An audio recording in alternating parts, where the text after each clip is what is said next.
inshuro zibarika mu buzima nizo umusivili ashobora kugira amahirwe yo kwinjira mu mutwe udasanzwe wa gisirikare Special Force, ubugizwe n'abasore n'inkumi b'ibigango batoranyijwe bagatozwa ibirenze gutozwa ku buryo bashobora gukora akazi mu gihe gito kandi byihuse cyane mu buryo bwa kinyamwuga.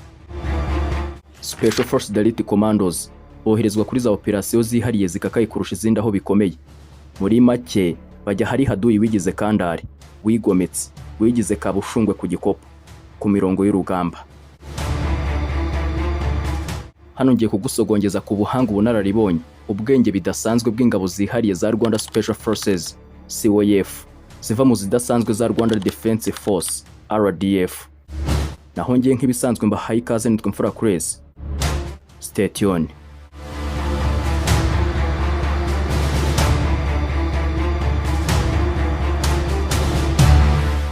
Igihugu cy'u Rwanda gifite igice cy'ingabo zihariye zidasanzwe zituruka mu ngabo z'igihugu RDF, Rwanda Defense Force, zitwa Rwanda Special Force (COF), zizwiho ubunyamwuga mu myitozo yihariye mu byerekeye kurwanya iterabwoba, gukiza abagiye guhohoterwa mu buryo bwihuse cyane, no koherezwaho izindi ngabo zananiwe ku mirongo y'urugamba mu buryo bwihuse mu bice bikomeye cyangwa se bigoye kurwaniramo byoroshye. Izi ngabo zishyirwa mu myitozo ikomeye cyane kurusha indi kugira ngo zishobore gukora imirimo ikakaye mu bice bikomeye kurusha ibindi.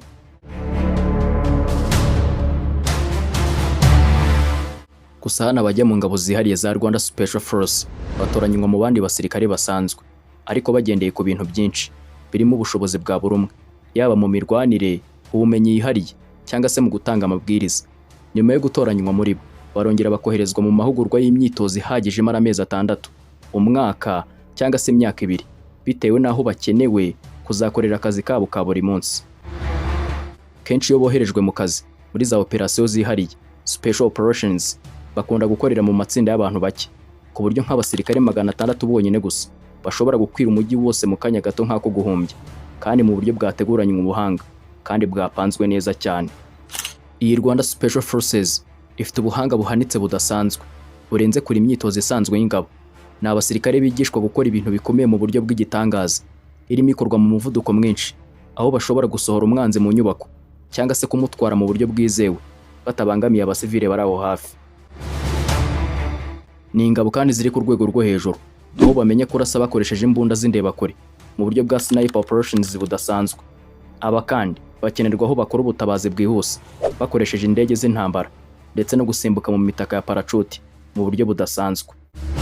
Aho itsinda rito ry'abantu bake cyane rishobora gukora akazi k'ingabo nyinshi kubera uburyo bihuta, bategurwa, imbaraga bafite, imyitozo no gucunga amakuru mu buryo bwihuse. Ibi byose bituma iyi Rwanda Special Force zidashobora kwitambikwa n'undi mutwe w'ingabo ubonetse wose, ndetse zikaba zifite ubushobozi bwo guhagarara imbere y'ingabo z'ibihugu bikomeye cyane ku isi.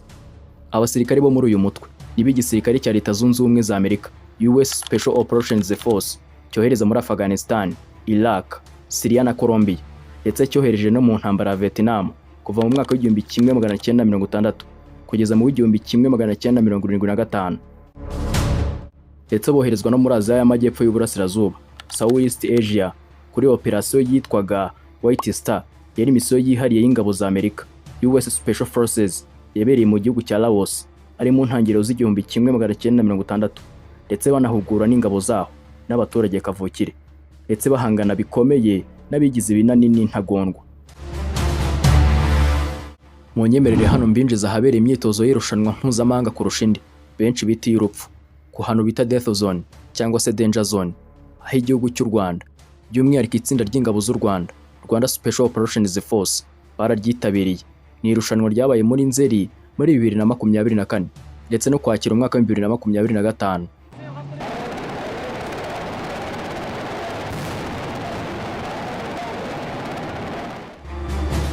Aho ingabo z'ibihugu Special Force mu marushanwa y'imirwano ndetse n'izaturutse mu bihugu byinshi bitandukanye byo ku isi.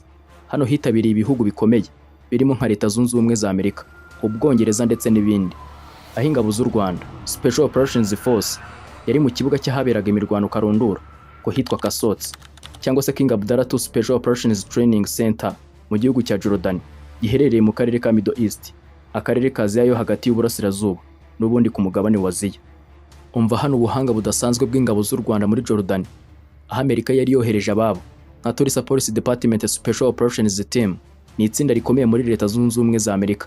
Ukraine nayo yohereza yitwa Minister of Justice Team, ndetse n'ibindi bihugu byose bifite amatima bihagarariye. Hari na SWAT, Special Weapons and Tactics.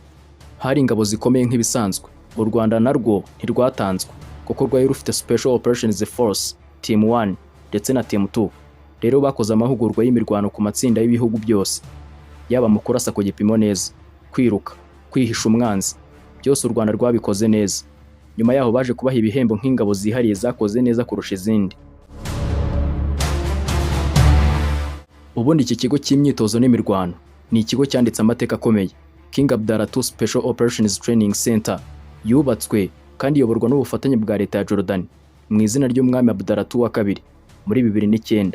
Ni ikigo gikomeye cyane ku isi kuko abasore n'inkumi b'ibigango b'intarumikwa abenshi banyura mu myitozo yacyo, kuko Leta Zunze Ubumwe za Amerika, Ubwongereza n'Ubufaransa na Jordan ubwayo nta makipe yabo yabashije kwitambika igisirikare cy'u Rwanda.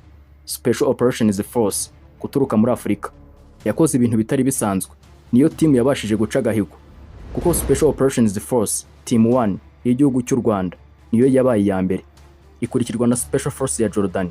Gatatu hakurikiraho igihugu cya Iraq Team yitwa Counter Terrorism Service, niyo muri Oman yitwa Oman Police Special Operations nk'uko bigaragazwa n'urutonde rwashyizwe hanze. Operation Forces Team 1 from the Republic of Rwanda.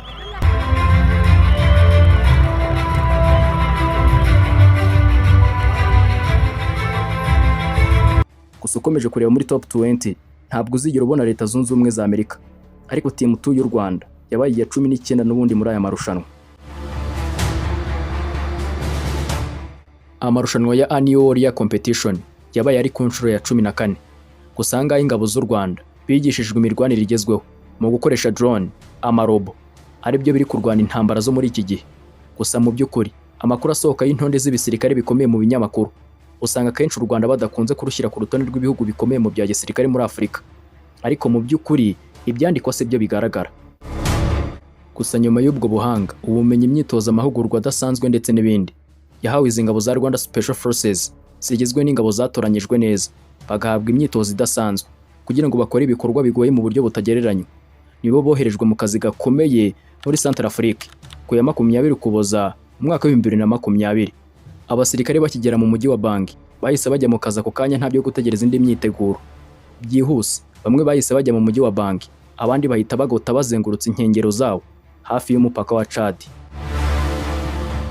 kugira ngo babafashe kurinda hari umutekano muke hatuye abasivili.